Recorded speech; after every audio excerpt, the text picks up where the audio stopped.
Hi, good evening. Thanks for joining me. My name's Anna from Taste Exchange. I'm broadcasting live here from Madrid. I'm sorry if there's any technical problems. It's the first time that I've used Google Hangouts and broadcast live from it. So I did try it last night, but already, when I tried to log back in just now, it didn't work quite as I remembered. But here, we're live and ready to answer your questions. So the first thing I've got here is, of course, a glass to taste and a couple of bottles of wine. I'll see if I can get them in the shop.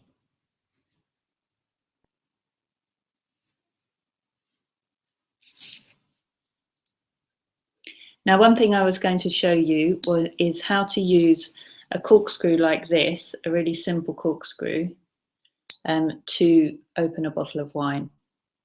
Now, a lot of people, particularly at Christmas, get those fancy corkscrews with air pumping in, the ones that you have to keep in a big box.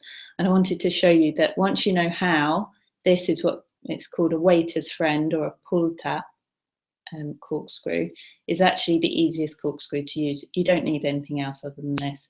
So the first wine I'm going to taste is actually a wine that someone asked me to seek out for them. When I said I was doing a Q&A on air, they said, can you recommend a wine that's available in Spain for under €3? Now, I'm sorry if there's anyone watching from outside of Spain who will be shocked by the fact that you can actually buy a wine in a bottle for €2.29. Certainly in the UK, that would only cover the cost of the tax. So we're very lucky here in Spain not to pay any tax on a wine at all, apart from VAT. So this is Borsao. Borsao is the biggest winery in the Campo de Borja, which is in Aragon, in the northeast of Spain. It's where Zaragoza is, big city there. And it's a region that does provide really great value for money. It's just next to Rioja. There tends to be more Garnacha and a little bit of Tempranillo grown there, but mainly Garnacha. And the wine's a great value for money. So because I was asked to find a wine under €3, I went and bought this today. It's from Mercadona, which, if you're not familiar with that supermarket, is the kind of Spanish equivalent of Lidl or Aldi. It's actually not too bad in there. It's quite nice and bright, airy, and they do have really good deals on lots of things, including wine. So enough about the wine, where I bought it. The packaging, actually, I thought I'd mention, is quite nice considering the price. I mean, how they make this wine for so cheap, I really don't know.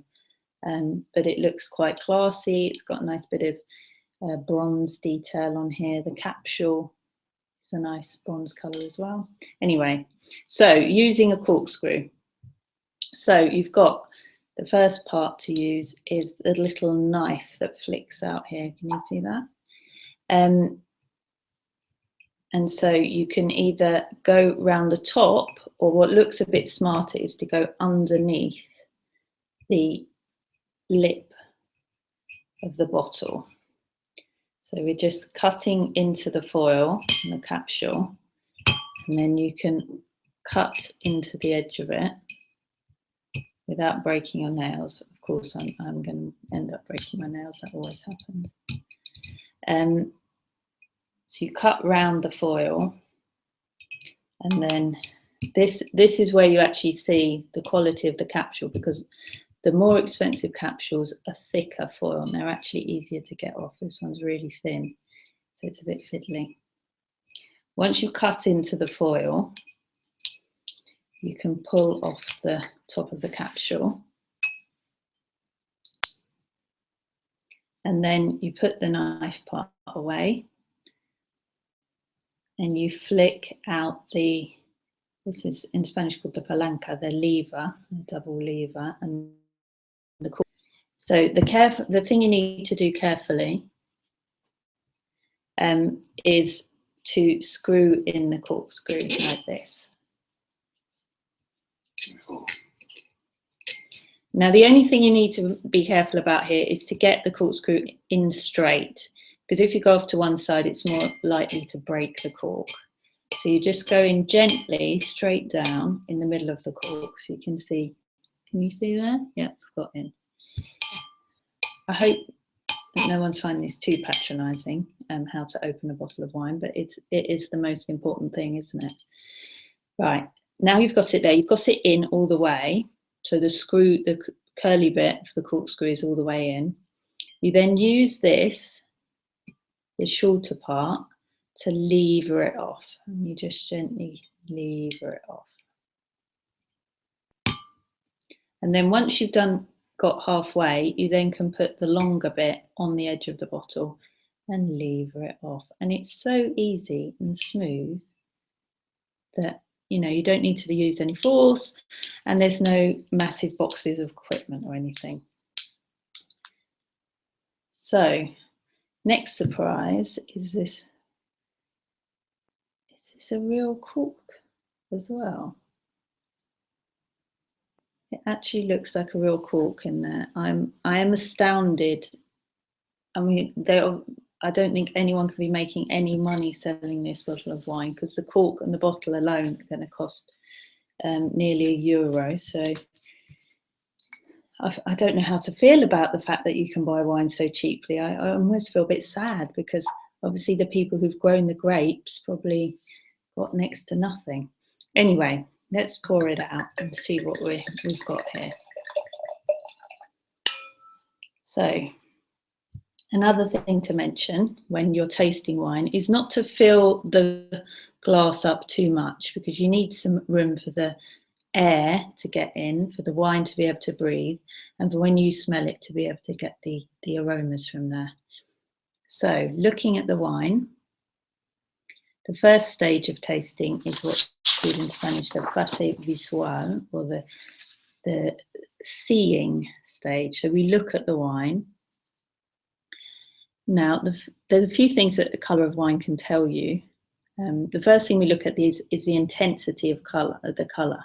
Whether you can read, a good way to do this is so to hold it up against a white background, and if it's got some writing on, then you can judge how deeply coloured, how opaque the wine is by the fact whether you can read the writing through the wine or not. Now here I can just see it on the rim, I can't see it in the core, so I would say this is a sort of medium intensity, this wine. But it is a nice colour, it's nice and red, it's a sort of ruby red. The other key thing that looking at a wine can tell you is how evolved or how aged the wine is.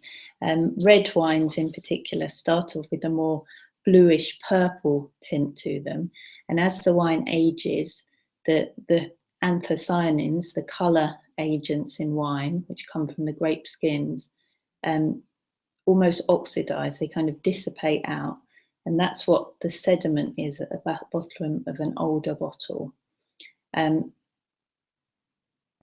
Also, when you're looking at the colour, an older wine will go more brown. So it starts off that sort of bright purple colour, it goes ruby, garnet, and then to a more terracotta kind of browny red colour.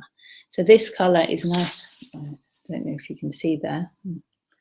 We're looking at a nice sort of bright ruby colour. I wouldn't say it's looking too evolved. The other thing you can look at is the rim compared to the core. Younger wines have a very thin rim, so the colour is fairly uniform throughout the glass. In an older wine, you would notice more difference between the edge of the wine, what's called the menisco in Spanish, the rim, and the core, which is a deeper colour. Here it's fairly uniform, so you know we're looking at a sort of few years of age on this wine. Right, now to get to taste it. So let's see what aromas we can get from a 229 bottle of wine. The first thing you do is give it a sniff to assess the intensity of the aromas, whether they leap out of you from the glass. And also at this stage, you can identify if there are any funny smells or unpleasant smells.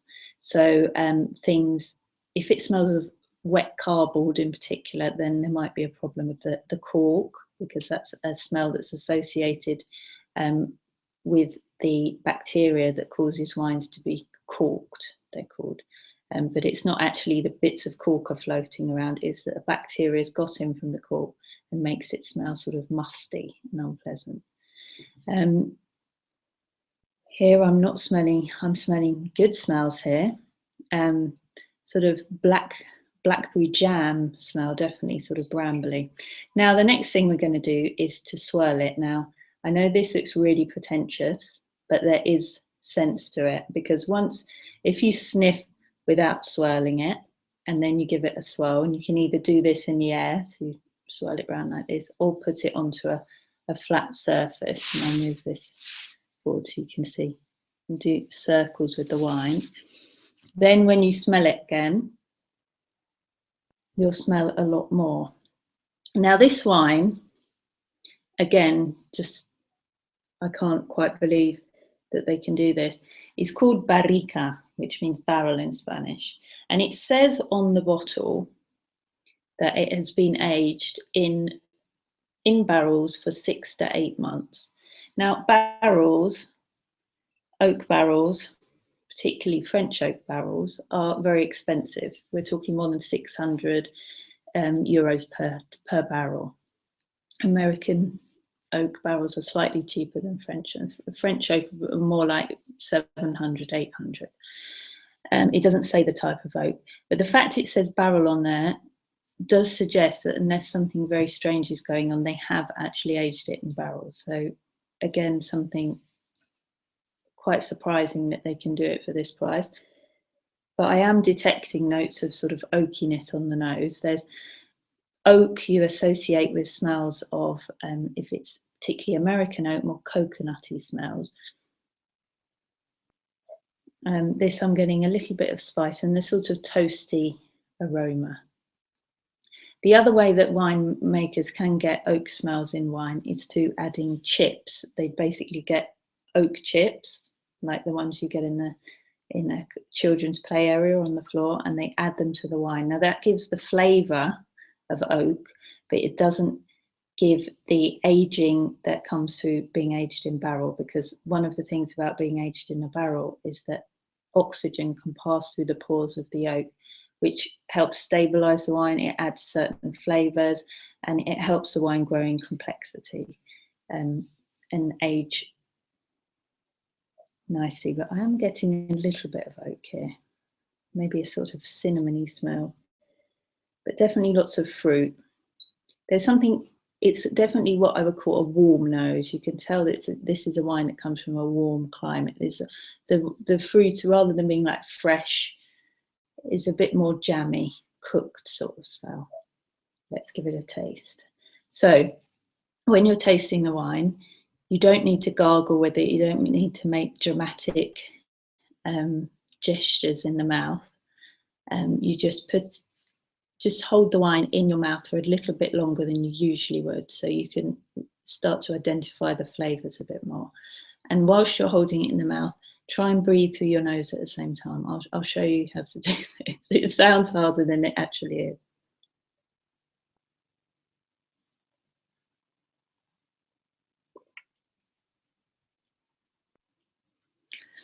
Okay, so the first thing that you notice when you're tasting a wine is whether it's sweet or dry. If it's sweet, you'll notice a sugariness, particularly on the tongue. Where the taste buds that detect sugar are located. This wine, as most red wines, is dry. So all the sugar that was in the grapes has been fermented into alcohol. So it's a dry wine. The next thing that you should notice is the acidity. Now, acidity is essential in most foods and drinks to bring balance to the overall flavour. So don't think when you hear acid, oh, it's going to be horrible, like too sharp, like drinking vinegar or lemon juice. No, the acidity is part of the wine, Even things like Coca-Cola has citric acid added to it to make the wine not too sickly, to make it fresh. If the wine has a lot of acidity, you'll notice that your mouth starts to water. Your where you produce saliva, the glands are located at the back of your mouth, and acid stimulates the production of saliva, so you'll notice a tingling here. This wine, I'm not noticing a lot of acidity. The next thing that you might notice is the alcohol. If the alcohol is out of balance, and we'd say that it's a hot wine, you notice that more at the back of the mouth, the throat, so you notice a sort of heat. And a good wine should have all the different elements in balance, so you're not left with a really acidic taste, you're not left with a really sickly sweet taste, or you're not left with a really alcoholic hot taste. This wine, as I said, is quite nicely balanced. I mean, the thing with a wine this cheap is that you would not expect it to be complex. So the flavour's quite one-dimensional. The palate, it doesn't really fill your mouth with flavours. It's quite light-bodied, but it's completely pleasant to drink. The only thing I'd say is maybe the alcohol is a bit hot. I think it's quite, yeah, it's 14% alcohol. So, and it's the 2013 vintage, which was a hot vintage in Spain. So you would expect it to be quite alcoholic.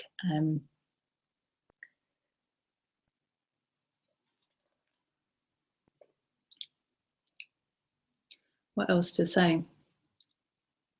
It's not much to say really. To me, it tastes like blackberry jam, maybe a bit of raspberry jam. As I say, it's quite hot, quite jammy. The oak adds a little bit of spice, but it's not overpowering, it's not dominating. I mean, really, for $2.29, I don't think you can go wrong with this one.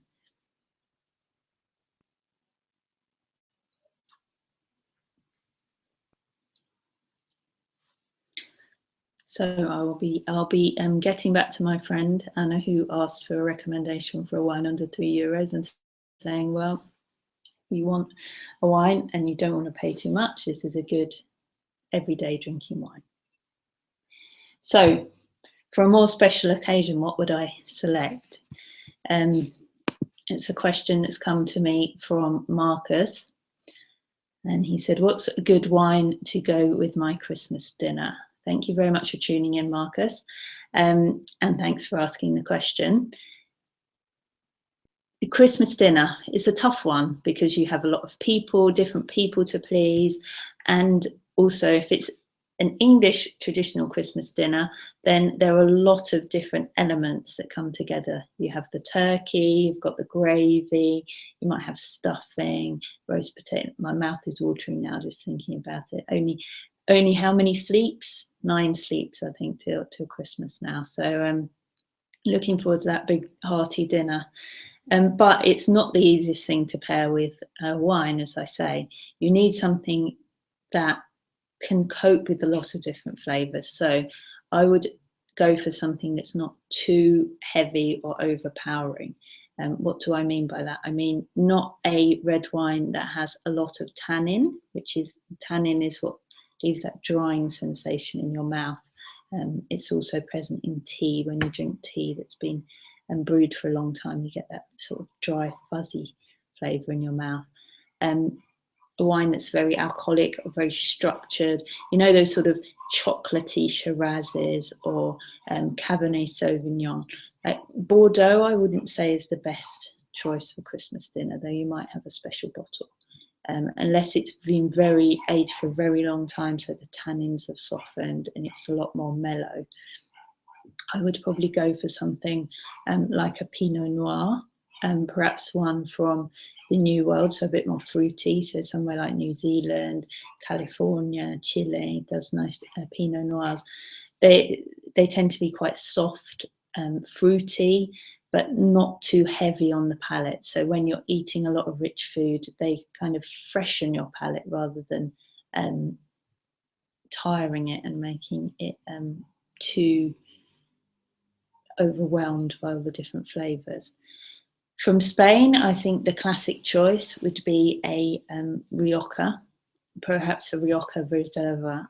Reserva means that it's been aged for at least 3 years in the winery, of which at least one is in oak. So it tends to be a wine that is a bit more mellow. It's a few years older, so it's not just brash fruit, it's a bit more soft, and you get more leathery notes, you get spicy notes, you get quite nice complex wine.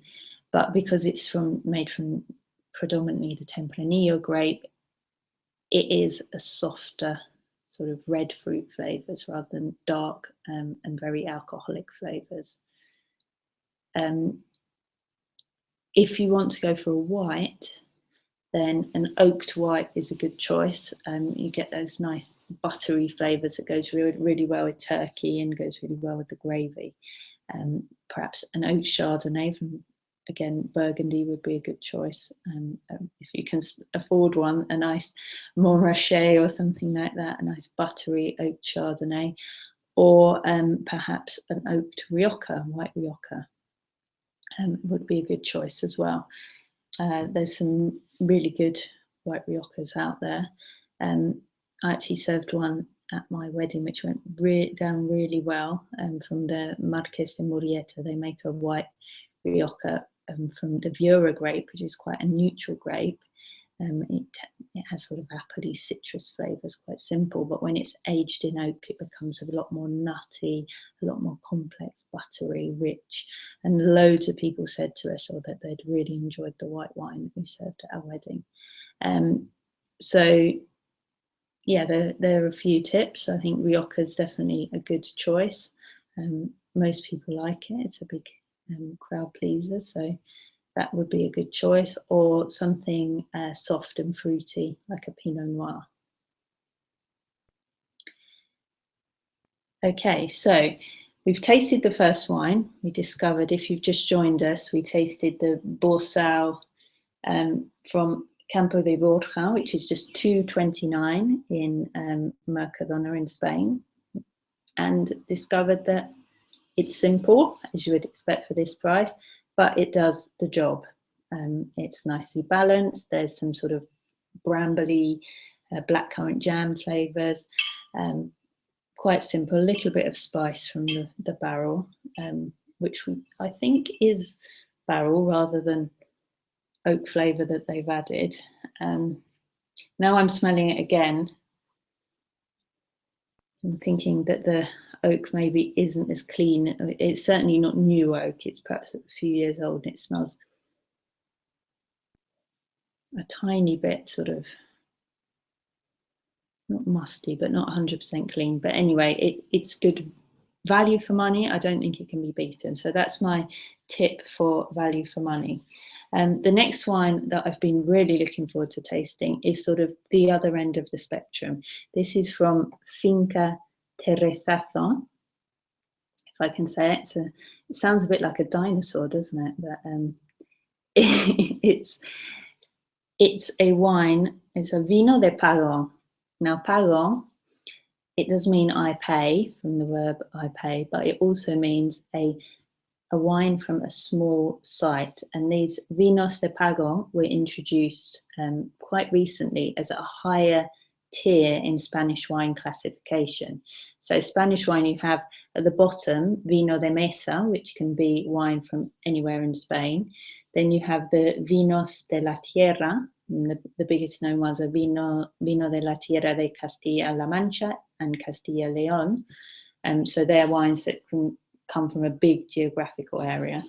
Then you have the denominación de origen wines, and our Bosal is a wine from the Campo de Borja denominación de origen.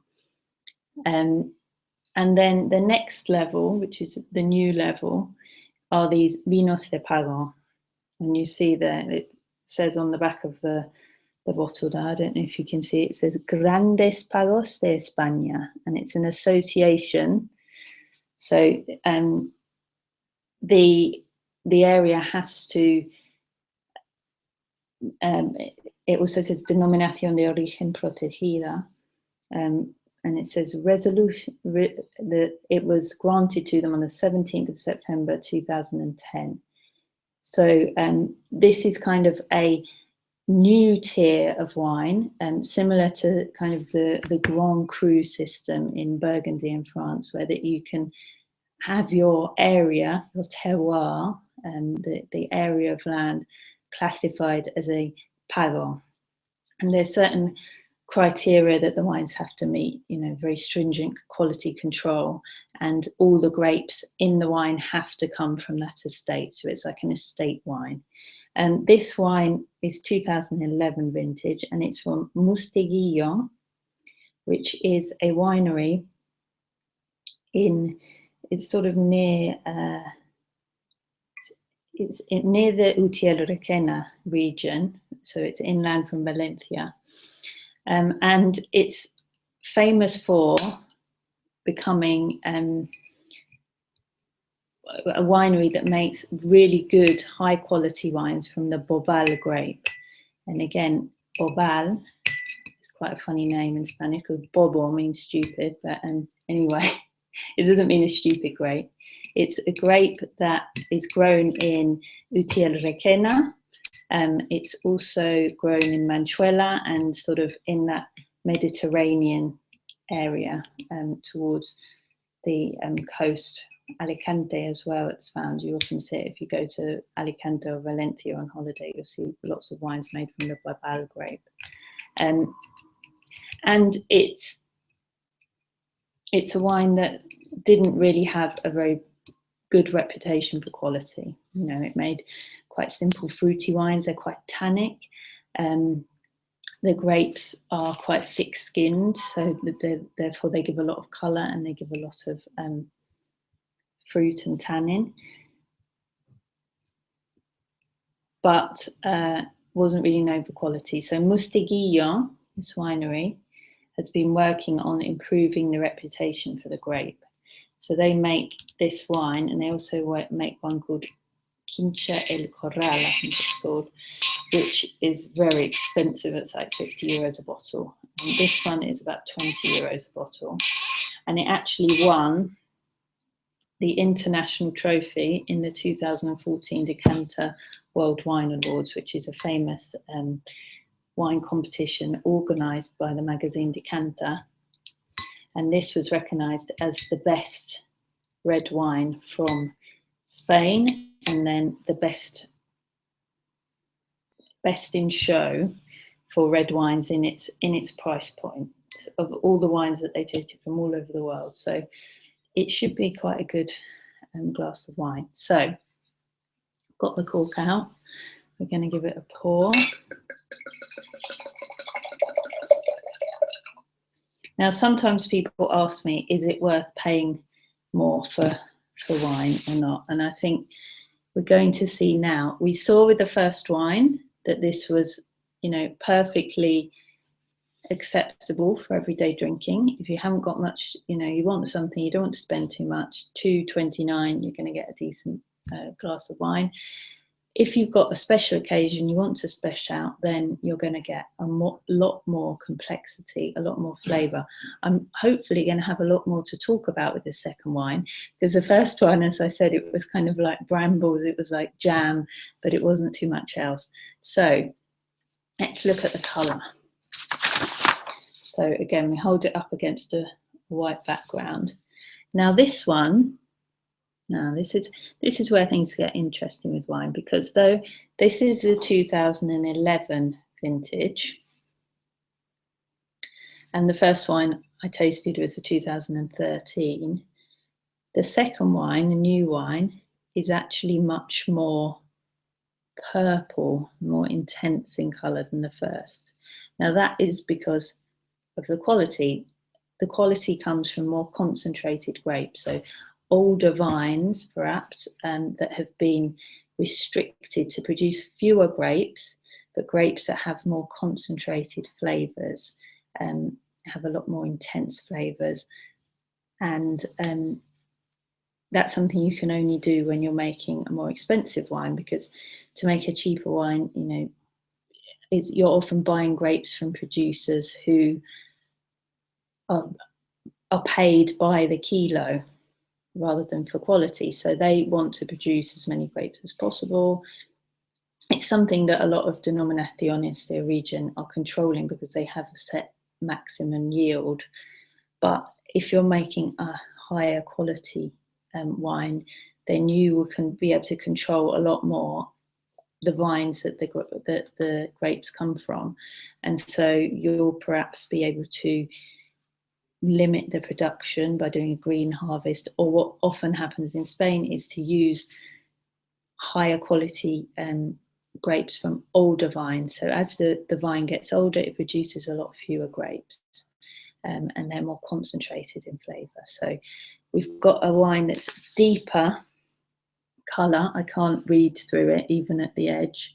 It's got a thin rim of a sort of ruby red, and it's a really deep, intense ruby in the core, in the centre of the glass.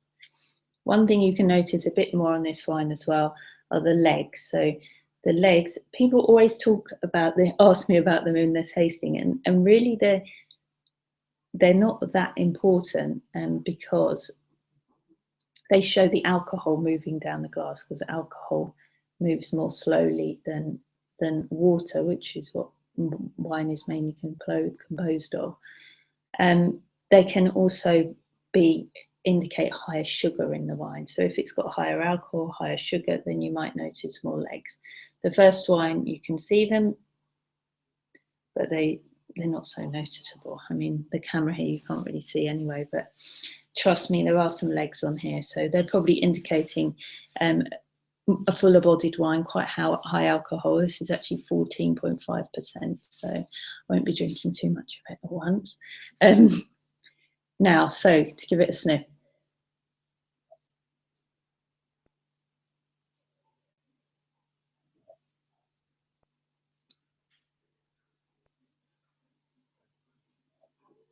So the first thing we're noticing is the intensity of the aroma. So already I can smell, coming from this glass, some really fresh fruit flavours, rich fruit flavours. If you give it a swirl,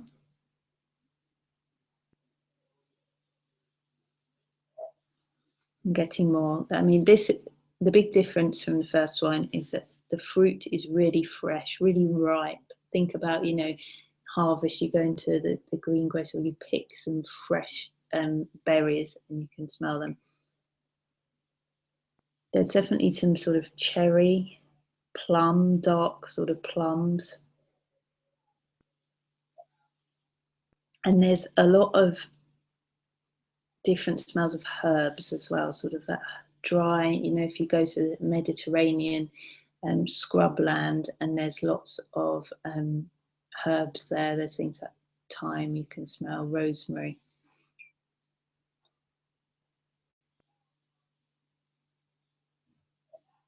It smells delicious. It smells really intense and really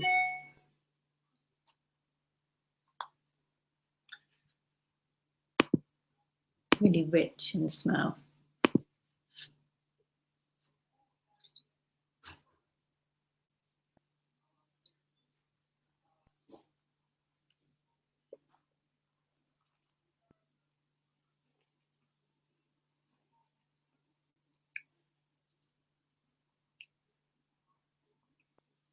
Okay, so big difference from the first wine. The flavour lasts so much longer with this one. The first one, you've got a bit of bramble flavour here. We're talking about a much fuller bodied wine, so it feels like, I think of the body as being the shape of the wine, so here it feels like it fills your mouth a lot more. The flavour lasts for a long time. I'm getting a lot of really rich dark fruits, and also spiciness, and a kind of what they call in Spanish balsamicos, which are kind of aromatic essential oils, so things like mint, things like eucalyptus. It also has a lot of what is a term that can be quite difficult to understand, which is minerality. Now, minerality is kind of sometimes you taste wines and they remind you more than anything of taste, because obviously you don't taste minerals, but they have this sort of structure that reminds you of perhaps water going over pebbles or wet slate or something like that. And that's what we talk about as being minerality.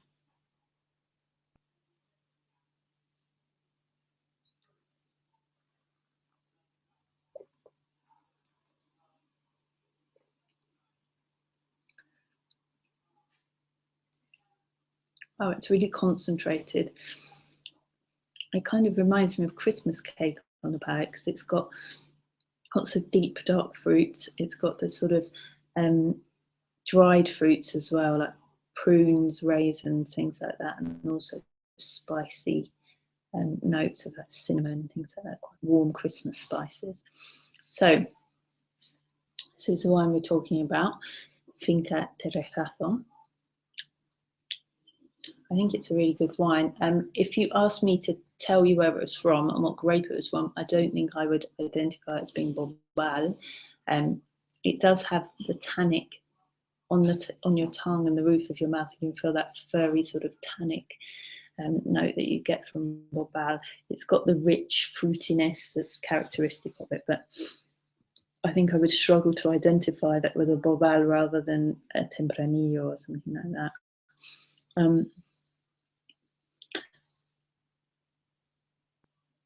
I think you would probably be able to identify, though, that it was from a Mediterranean climate. In Spain, there's 3 big climatic areas. So the Atlantic, which is the north, which makes wines that are very fresh, cool climate wines. So places like Rías Baixas in Galicia, along the northern edge of Spain. You also have things like Chacolí from the Basque Country, which is very high acidity, very fresh, typically white wines. And then in the centre, you have the continental climate, which is characterised by being very, very hot in the summer. So places like Ribera del Duero, Toro, have very, very hot days in summer and very cool nights. Now that makes the wines, as the grapes ripen, they cool down at night. It makes the skins thicker, so you get more tannin, you get more colour from the wines.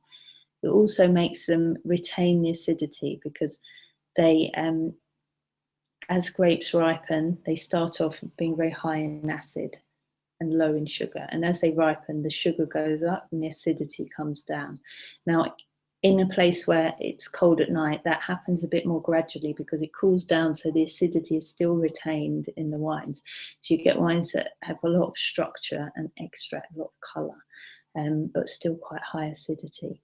And then the Mediterranean, because the climate is milder, it's not quite so hot in the summer. You're talking like 30 degrees rather than 40, and not quite so cold at night. So there's not such a big diurnal range, so that the grapes tend to ripen very fully. They get lots of sugar, lots of concentration, but they aren't quite as freshly acidic. So you tend to get the big, warm, spicy, jammy, sometimes wines come from the Mediterranean. This one's quite Mediterranean in style. The acidity isn't so noticeable as you might get from some other wines, but it is very well balanced at the same time. I mean, I'm still tasting this wine. I swallowed it how long ago?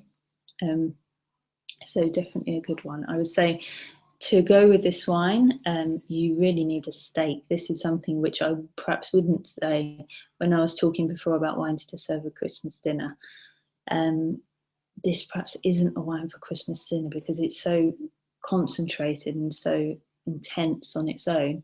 It needs something that's going to stand up to it, like perhaps a nice steak that will cut through the tannins, because tannins and the meat work together. Tannins, the fat covers the tannin almost, so you don't notice it so much. But yeah, very nice. I would definitely, Unfortunately, I don't think we've got any steak in the kitchen. I don't know what we've got for dinner. But if I did have a steak, I would really enjoy it with this wine. So, any more questions for me?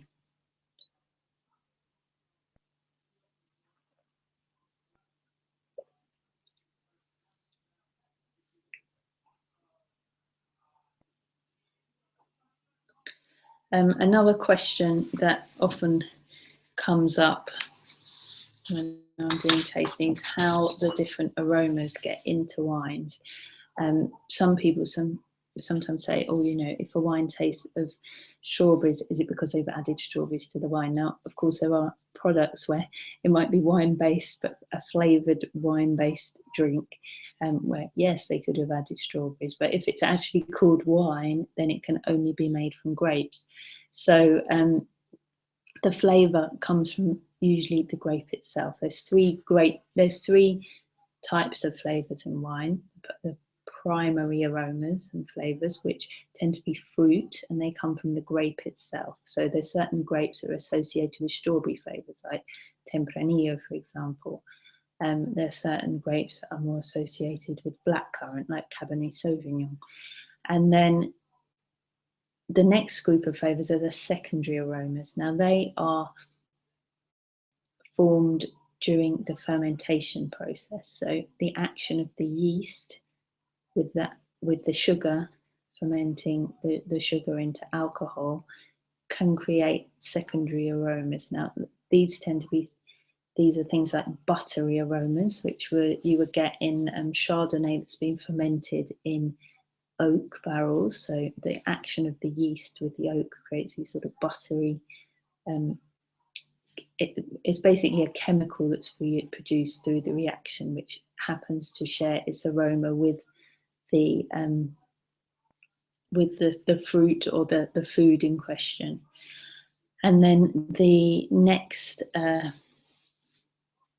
group of aromas and flavours are the tertiary aromas that are formed during the aging process.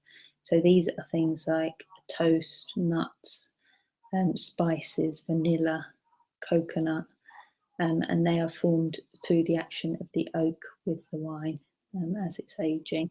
Also things like leather, which is characteristic of Tempranillo from Rioja that's been aged for a longer time. And they can also be aromas that are formed in the bottle, so after the wine's been in oak, but they tend to be associated with the oak. So those are the three groups of flavours, and basically it's just the fact that chemicals that occur in the grape, that can occur in the winemaking process, you know, create these chemicals that happen to have the same aroma as certain fruits. So, you know, you might smell pineapple. It's not that pineapple's in there, it's that the same chemical that creates the pineapple smell has been created in the wine. I hope that makes a bit more sense. How are we doing for time, folks? We've just got 10 minutes left, so if you've got any more questions, then let me know. Otherwise, I'm going to continue to enjoy tasting this wine.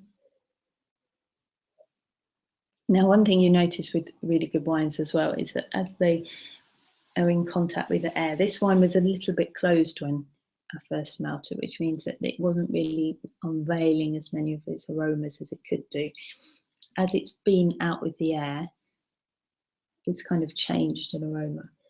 I'm noticing a lot more of the balsamic note, so those sort of herbs. It's almost like herb oil, like, you know, like roasted lamb with rosemary, and also a minty sort of smell.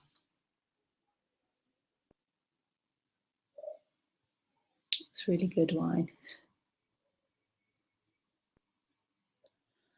Christmas cake, concentrated sort of smell.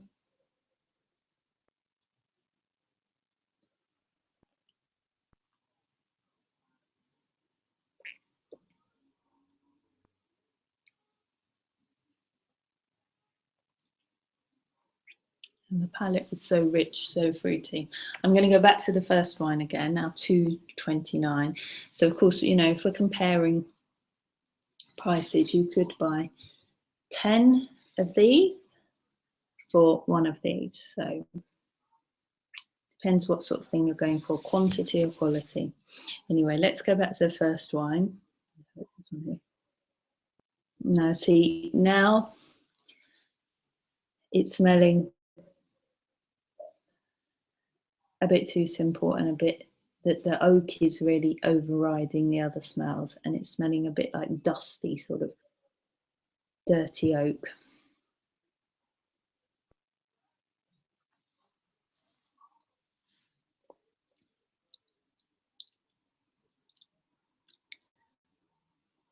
I'm not convinced that this isn't made with oak chips rather than the actual barrels. It has that slightly, like it has the smell on the nose, but not really on the palate. It's a little bit wishy-washy, especially after tasting this flavour bomb that I've got in the second glass. Going back to the first one, just a bit.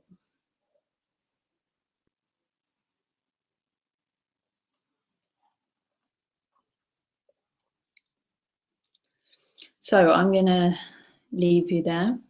I can definitely recommend El Terrezazo from Mostiguillo. It's a very concentrated, very complex, spicy wine. I think it's going to age beautifully. I mean, I almost feel a bit sad to be opening it now because I'm pretty sure that in 5 years' time that's going to be spectacular because it's still got quite a lot of tannin in there, which I think will soften out with time. The first wine, Borsal, we found a wine that is drinkable for just $2.26, I think, $2.29. Anyway, it's pretty goddamn cheap, and it's drinkable. I wouldn't give it, you know, a top score, but for value for money, I think it's pretty much unbeatable. So thank you very much for joining me. If you want to find more about the events and services that I offer, you can visit www.tasteexchange.com. If you've got any more questions, any more queries, anything you want to ask, then please do. I hope you enjoyed watching the video, and I hope to see you again soon. Thank you.